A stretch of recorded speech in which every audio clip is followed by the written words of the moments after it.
এখানে এই যে সাদা সাদা হয়েছে, এই সাদা সাদা হওয়ার ফলে এখন কিন্তু সেই সাদা সাদা নাই। হ্যাঁ, এখন দেখতে পাচ্ছেন এই গাছগুলোর কথা বলতেছি, গাছগুলোর পাতা দেখতে পাচ্ছেন, এই পাতাগুলো কিরকম করে কুচকে গেছে। এই দেখতে পাচ্ছেন অসংখ্য গাছ তুলে গেছে। কিন্তু আজকে আমি যে ছত্রাকনাশক দুটি ব্যবহার করব, চমক পানি নিয়ে নিচ্ছি। এটা প্রপার বলে 50 সঙ্গে মিশিয়ে দেবো। আমি বলছি যে দুটি ছত্রাকনাশক একসঙ্গে মিশিয়ে ব্যবহার করবো।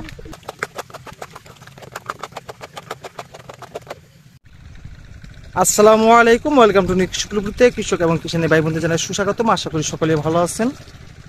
গত ভিডিওতে দেখাই গেছিলাম যে আমার জমিতে অতিরিক্ত শোষক পোকা আক্রমণ করছে এবং আক্রমণ করার ফলে আমার যে পেঁপে বাগানে যে পেঁপে গাছগুলো আছে সেগুলো কিন্তু প্রত্যেকটা গাছে মাথাগুলো থুবড়ে গেছে।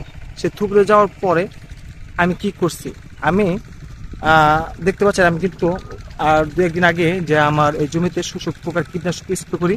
এখন স্প্রে করার পর সেই গাছগুলো কিন্তু কিছুটা আপনার শোষক পোকা থেকে মুক্তি হয়েছে। দেখতে পাচ্ছেন যে এখানে আমি দেখাইছিলাম কিন্তু এখানে এই যে সাদা সাদা হয়েছে, এই সাদা সাদা হওয়ার ফলে এখন কিন্তু সেই সাদা সাদা নাই। হ্যাঁ, এখন কিন্তু হালকা পরিমাণ আছে। এখন এই যে পাতাগুলা, এই যে পাতাগুলো যে এখনো কুচকায় রয়েছে, এখন এই কুচকায় যাওয়ার জন্য আপনাকে কি করতে হবে? অবশ্যই আপনাকে কোনো সমাধান খুঁজতে হবে। হ্যাঁ, সেই সমাধানটি আমি আজ নিয়ে আসছি এবং আজ আমার এই জমিতে আমি দুটি ছত্রাকনাশক একসঙ্গে মিশিয়ে স্প্রে করব এবং সেটি মিশিয়ে স্প্রে করার ফলে আমার গাছগুলো কি হবে? আমার গাছগুলো কিন্তু অনেকটাই সবুজ এবং সতেজ হবে। আপনার মনে রাখবেন, আপনার গাছে যতটাই সবুজ হবে ততটাই কিন্তু আপনি গাছে খাদ্য গ্রহণ করতে পারবেন। গাছে খাদ্য দুইভাবে গ্রহণ করে, এক আপনার মাটি থেকে গাছ খাদ্য গ্রহণ করে, আর এক হচ্ছে আপনার সূর্যের তাপ থেকে, মানে সূর্য আলো থেকে, আপনার সূর্য আলো থেকে গাছের খাদ্য গ্রহণ করে। যত গাছের পাতা সবুজ হবে ততই কিন্তু আপনার এই গাছগুলো আপনার এই খাদ্য বেশি গ্রহণ করবে। আমি ইতিমধ্যে দেখাই, যেহেতু আপনাদেরকে না দেখাই তাহলে কিন্তু বুঝবেন না যে আসলে আমি কোন গাছগুলোর কথা বলতেছি।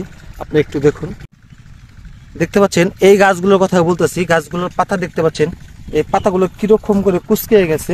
এই কুচকে যাওয়ার ফলে গাছগুলো কিন্তু খাদ্য গ্রহণ বেশি করতে পারছে না। কারণ শোষক পোকা যখন আক্রমণ করলে কিন্তু আপনার গাছে এইভাবে করে গাছের রস চুষে খায়। চুষে খাওয়ার পরেই কিন্তু আপনার গাছগুলো এই পাতাগুলো চেপে আসে। দেখতে পাচ্ছেন কি পরিমাণ চাপছে। এবং আপনাদের আমি একটা জিনিস বিশেষ করে দেখাই, আপনারা একটু গুনে রাখবেন, 1 2 3 4, এই থুবড়ালা গাছটা 4 নাম্বার কেলে। অসংখ্য গাছ আছে, এই 4 নাম্বার কেলে আমি পরবর্তীতে আরেকটি রিভিউ ভিডিও দিব যে আমার এই গাছগুলো কতটা ভালো আছে বা কীরকম আছে, সেটি অবশ্যই আপনারা দেখবেন এবং দেখলেই বুঝতে পারবেন যে আসলে কতটা গাছ ভালো হয়েছে। তাহলে আর সময় না বাড়িয়ে তাহলে আমি এখন আপনাকে দেখাবো যে আমি দুটো ছত্রাকনাশকের কথা বলছি, সে দুটো ছত্রাকনাশক আমি ব্যবহার করব।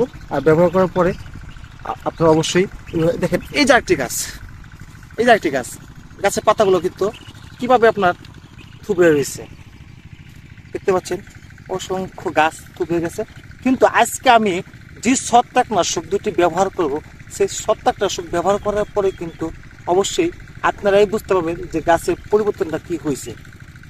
তাহলে আর দেরি না করে তাহলে চলে যাই, ছত্রাকনাশকগুলো আমি স্প্রে করব এবং কী কী ছত্রাকনাশক সেটি দেখা যাক। আমাদের এই কী ছত্রাকনাশকটা আমি ব্যবহার করি সেটি দেখতে হলে কিন্তু অবশ্যই আমাদের ভিডিও শেষ পর্যন্ত থাকতে হবে। চলে আসলাম, দেখতে পাচ্ছেন এখানে আমার বিশেষ সরঞ্জাম। ফার্স্টে আমি এরকম করে দুমক পানি নিয়ে নিচ্ছি।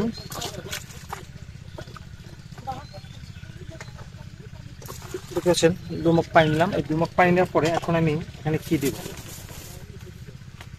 আমার হাতের যেটি দেখতে পাচ্ছেন এটার নাম কপার বলো 50W জি। এটা কপার বলো 50W জি। এটি স্কোয়ার কোম্পানির এবং এটি কপার অক্সিকুলেট গ্রুপের ছত্রাকনাশক।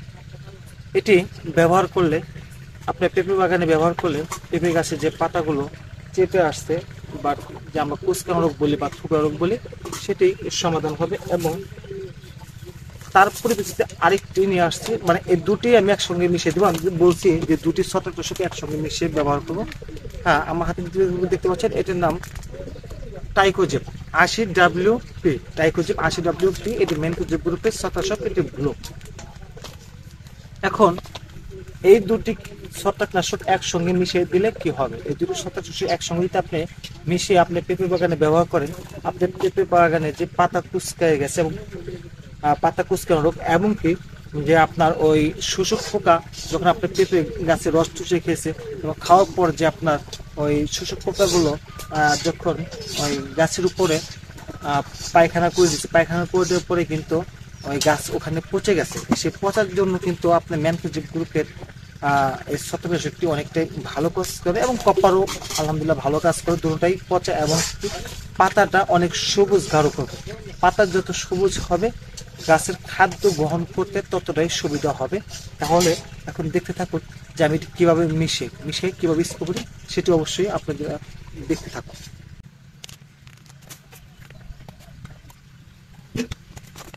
প্রথমত আমি কভারটা নিয়ে নিলাম। আসলে একা একা ভিডিও করাটা খুবই আসলে সমস্যা।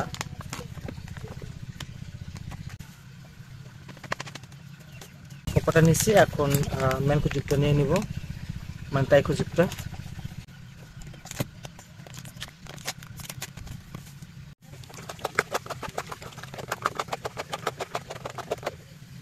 বিষের দাম ভরে চলে আসলাম।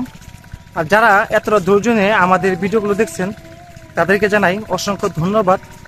যারা খান সাহেবের কৃষিকর ইউটিউব চ্যানেলের সঙ্গে এবং খান সাহেবের কৃষিকর ফেসবুক পেজের সঙ্গে যারা সবসময় থাকেন তাদেরকে জানাই মন থেকে আন্তরিকভাবে শুভেচ্ছা এবং ভালোবাসা। তাহলে আমি এখন দেখাই কিভাবে আপনার কীটনাশক স্প্রে করবেন। এইভাবে করে নিচ এবং উপরে দুনো সাইড থেকে স্প্রে করবেন, ঠিক আছে? আমি যেভাবে স্প্রে করলাম এভাবে আপনি স্প্রে করবেন। আশা করি আপনার গাছগুলো দেখবেন অল্প দিনে সুস্থ এবং সুন্দর হয়ে উঠবে। যারা এতটা ধৈর্য নিয়ে আমাদের ভিডিওগুলো দেখছেন তাদেরকে জানাই অসংখ্য ধন্যবাদ। যারা এখনো খান সাহেবের কৃষিঘর ইউটিউব চ্যানেলটি সাবস্ক্রাইব করে না রাখছেন তারা অবশ্যই সাবস্ক্রাইব করে রাখুন, এবং যারা এখনো খান সাহেবের কৃষিঘর ফেসবুক পেজটি ফলো দিয়ে না রাখছেন তারা অবশ্যই ফলো দিয়ে রাখবেন, কারণ খান সাহেবের কৃষিঘর সবসময় চেষ্টা করে প্র্যাকটিক্যালভাবে আপনাদেরকে কিছু দেখানোর জন্য। ধন্যবাদ। আসসালামু আলাইকুম।